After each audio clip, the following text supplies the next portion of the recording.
poppies just blooming as I was here. And it's like, oh my God, they have patience. They waited a long time to show up. And it's all about patience today. In Buddhism, patience has 3 essential aspects. And just perseverance, with a gentle forbearance, with a pause, and a calm and mindful endurance of hardship. And the other aspect is acceptance of the truth. Let me tell you about patience. It was challenging for me this week. I usually talk about my youngest son. I have three children. 2 are adults. The youngest one is going to be 18, as he reminded me, very soon, in a few more months. And we've had a great relationship all these years.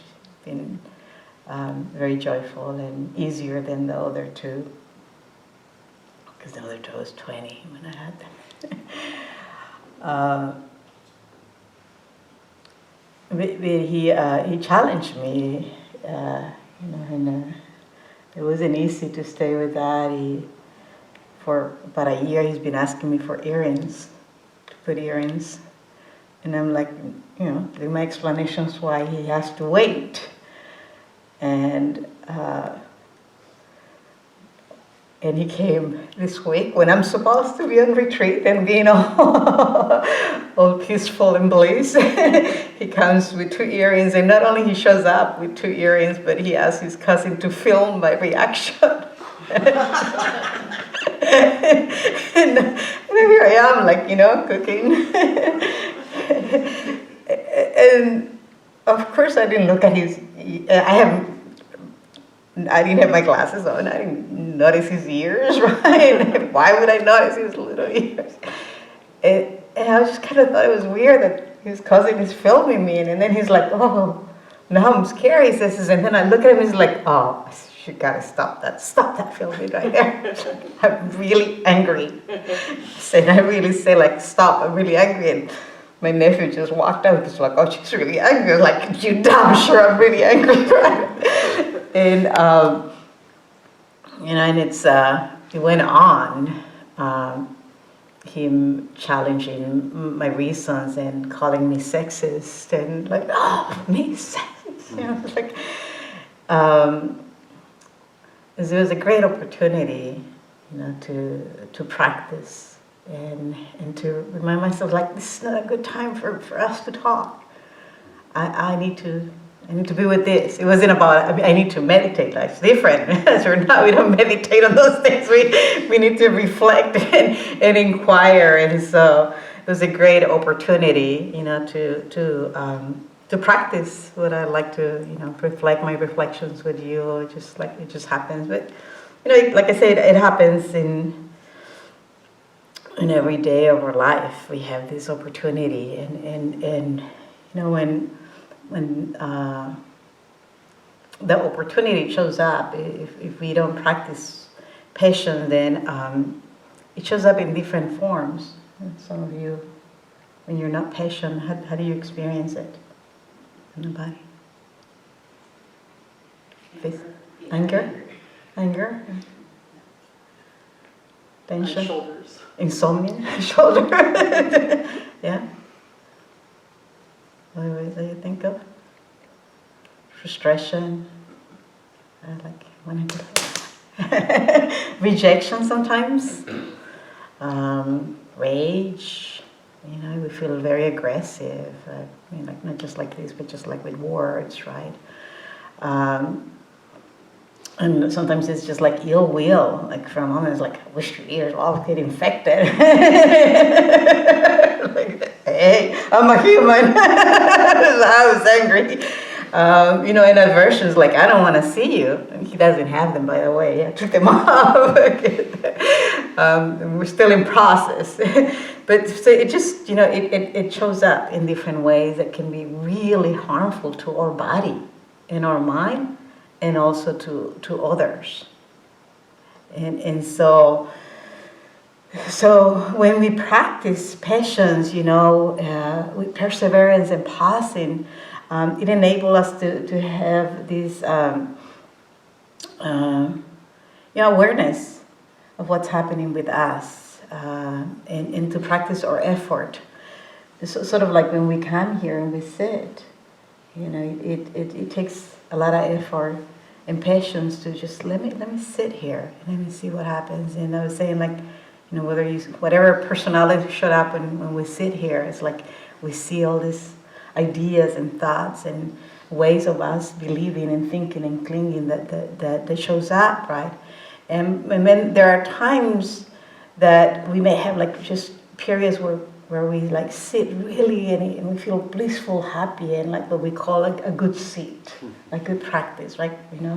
And it just all feels good. And there's a danger, because if we only put effort when we feel that, and then when it doesn't feel like what we're thinking or we don't like what we're seeing, and we move back, then it's even more painful because we only want this comfort, this nice thing, right? So it requires patience to be with all of it, and to see how reality really changes, and when it changes, it could be sometimes quite unpleasant. Like the relationship with my son just completely changed it, and it wasn't pleasant, but I still love him. He's still my son, and it's just like, so it requires effort, patience, practice to say, okay, what else is here? What else is there? And so when we practice patience, it shouldn't be too extreme. It shouldn't be a struggle. Kind of like when we sit, I say, like, find what feels right for you. Like the sitting practice is one where we're like, okay, does this feel good? It's my effort, am I having patience with myself? Is it feeling comfortable? It's not a struggle that I gotta be patient. You gotta be at ease. You gotta sit on it and be comfortable so that it flows more freely. And then there is I say that the second one was, endurance, of hardship. But I like to maybe talk a little bit more about patience of accepting the truth. Because the hardship, I find it a little bit more difficult. And, and the truth is really this willingness, to see very deeply, this belief, and without resistance, to see moment by moment the different levels of realities that we have, right? And to be really quite honest.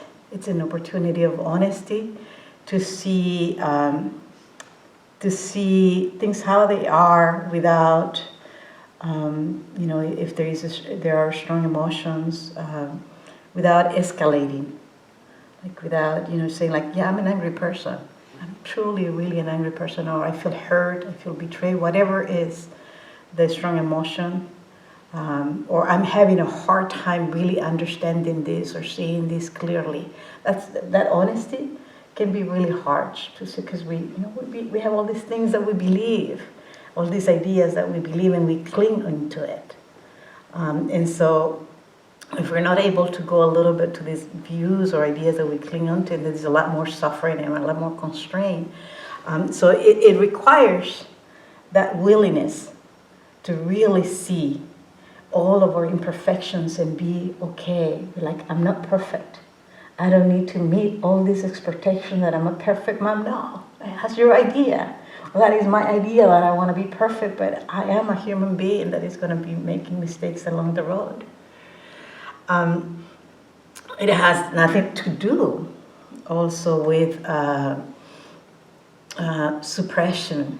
It hasn't to do anything with suppressing and saying like, no, I'm not going to be this. It's not about holding on to like and denying the experience that we're having.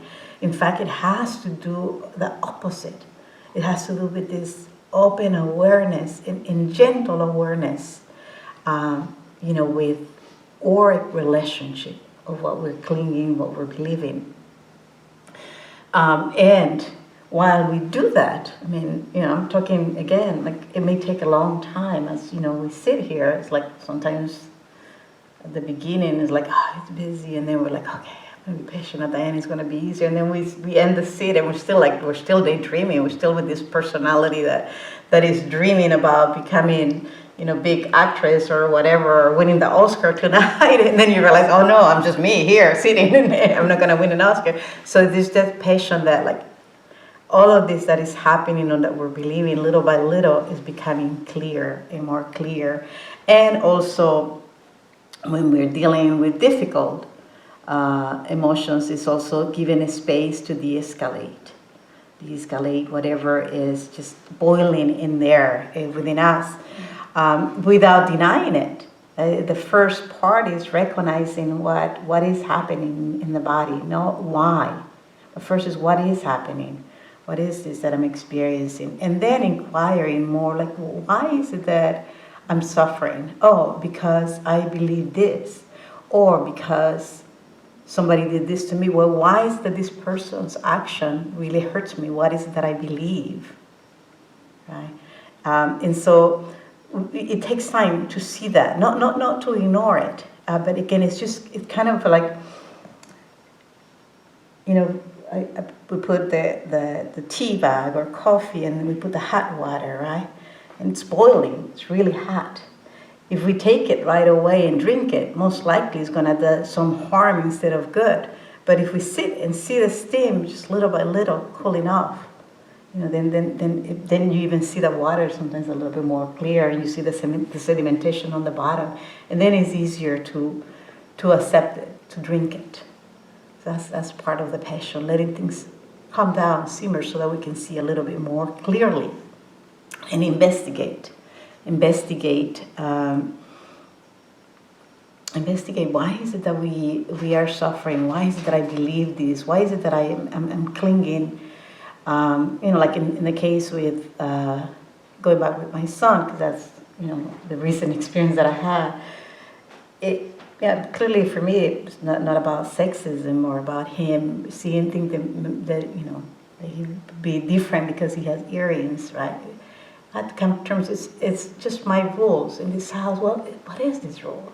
And why do I have this rule? And I have all these ideas, right? Why do I need to have these structures, these rules, and thinking about other ways and places where there's structures and rules, and me trying to explain that to him, but he has his view, right? And first it's like, okay, let's agree. It's not about me not agreeing that you have an earrings, and me saying like, wait until you're, financially independent. Wait until you decide what you want to do with your body, when you've done all the things that I'm asking you to do.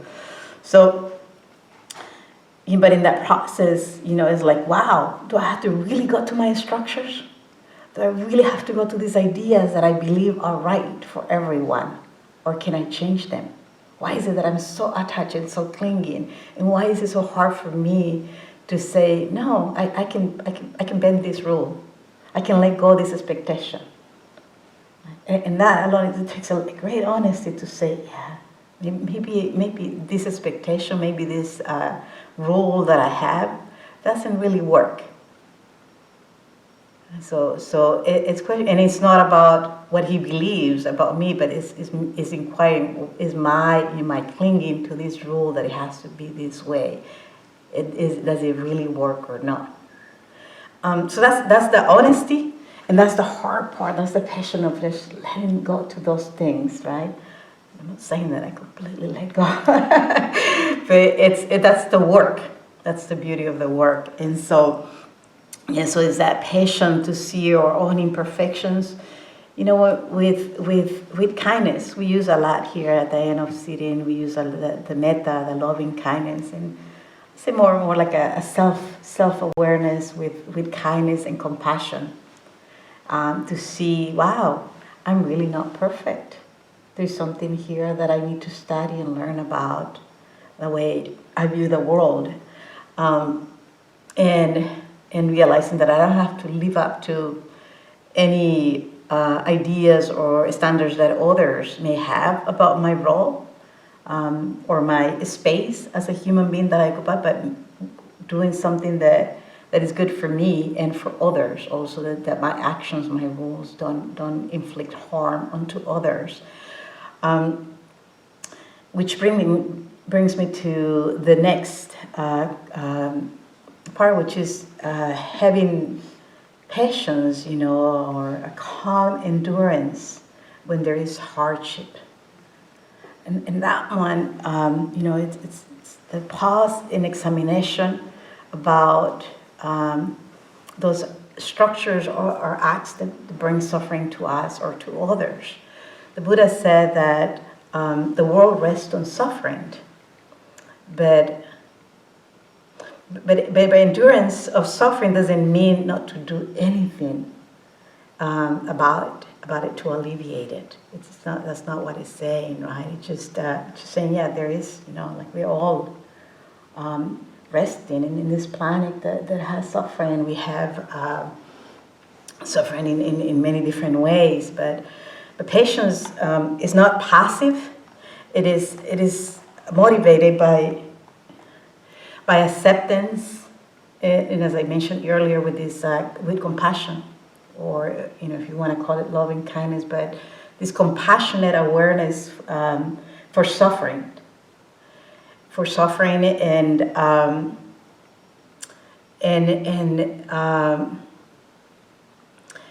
the desire to eradicate it, to end suffering, to change it. I mean, we come here because we're seeking something to alleviate something or be happier, right? And not to see if we can end the suffering. So it is also important to make sure that that there is a misunderstanding to think that endurance is just kind of like saying deal with it and hold it and grind with it and be with it. It's really not. It's not about repressing, like I said earlier. It's about trying to live up to a way that we can reduce suffering, and not to standards of perfection that we all learn since little, that we should be these perfect beings. It's not about that, right? But it's also not about ignoring that something is not right. Not ignoring when something it's causing suffering and tolerating. Not ignoring the structures that continue to perpetrate suffering into society, into us. And being aware that there are some harmful situations that require our actions or awareness, because even as I try to be a good mom, or we try to be good individuals, it continues to happen. We continue to making mistakes. We all human beings continue to make mistakes, but not just as humans, but being residents of this planet, we're also continuously encountering natural disasters that bring suffering to us. But for some reason, in natural disasters, we tend to be a little bit more calm and patient. Not always, right? But if it's raining, if it's really cold, we do whatever we can to protect ourselves from the weather. If there's a fire, an earthquake, we come as a community and do things to help each other and to take care of others that are in need. It becomes a little bit more difficult when the harm and suffering it comes from societal structures, and so part of the practice of endurance, hardship, of practicing with patience of hardships and suffering, is to take, a responsibility on how we respond to suffering caused by structures, and also for all own well-being. And you coming here is part of taking that beautiful responsibility to begin with our own well-being. because it helps us not to fall into that dark pool of anger or frustration or doubt, right, or resistance without healing. And so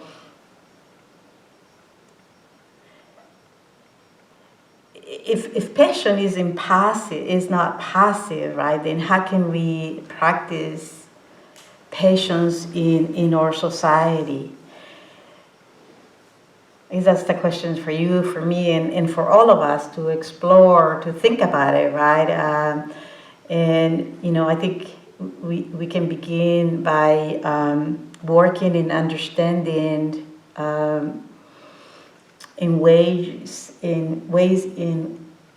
that we are connected to society, to the world, and interconnected also with the systems of oppression that exist, the structures of oppression that exist, right? And that's a little bit of what I'm trying to explain with my son. I'm like, my home is a system of structure that sometimes can be oppressive for him in his view, right? So let me start in my house and see, okay, what is it that is oppressing him? So examining that in any capacity, in any way that we can. It is obviously a little bit more complicated, when we think about it, societal structures. But I could say, like, for example, in my case, as a woman, as a mother, as a person of a lighter skin, I have some privilege, right, than others. And as a human being, I also have these spots, that I cannot see clearly. These blind spots that don't allow me to see beyond this privilege that I have. And so it takes a lot of patience to really sit there and try to understand and learn, what are my blind spots here that I'm not seeing.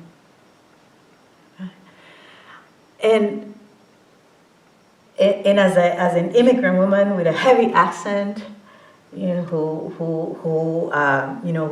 is not as light as others, I also have biases and limitations, right? And I'm aware that to overcome my limitations, I need a community to help me overcome those limitations.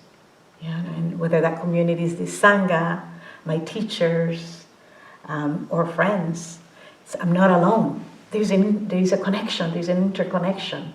We cannot run everything by ourselves. And so ignoring that interconnection and just saying, like, I got it, I see it all, like, this is it. That's misleading. That's a completely blind spot. And so sometimes confuse patience as self-control. However, it's not self-control. It's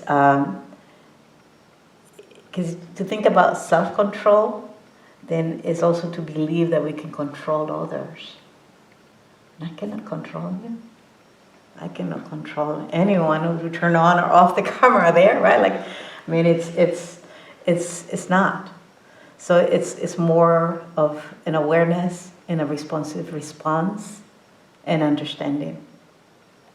And I know I'm making it a little long in the press. I'll give you another example of a movie that I watched 2 nights ago. I forget the name of the movie. It was really good. I'll think of it, because I told my son, what's the name of that movie? He chose it. So the movie is about, it starts as a comedy. This like social media influencer two models who end up in this rich boat. You saw it? Triangle Sadness. Triangle of what? Sadness. Yeah, that one. And so they end up in this fancy cruise, and the captain and then this rich Russian man, they're having this conversation. They take control over the speaker, and they're having this conversation about this different, social oppression systems, communism, socialism, and democracy, and they're all talking about the different ways of oppressing, right? And then there's an accident, and some of the survivors end up in this little island, and one of the survivors was the toilet cleaner, and she's the only one who knew how to make fire and fish, right? So she was responsible to feed everyone, and so she takes control, and then she becomes the control person and the dictator, and everybody's like following her orders because she's the only one who can cook and fish, and she's not interested in teaching them how to make a fire or how to fish, right? And then things reverse after a while, and then they discover that they're actually not stranded, not lost. And one of the persons at the end, after that struggle, the only solution she could offer to the woman who had fed them is for her to go back and be her servant again. And so it was like, wow, we don't learn. It's so hard to learn. Either way, no one was right in the movie. I'm not saying that one was right, but it's hard to learn and to see when we are so busy in surviving as individuals. So busy, and so it's part of the passions that we invite you to come and practice with us is to see this collective energy and community that we all have, and this collective responsibility that we have in how we can embrace as communities.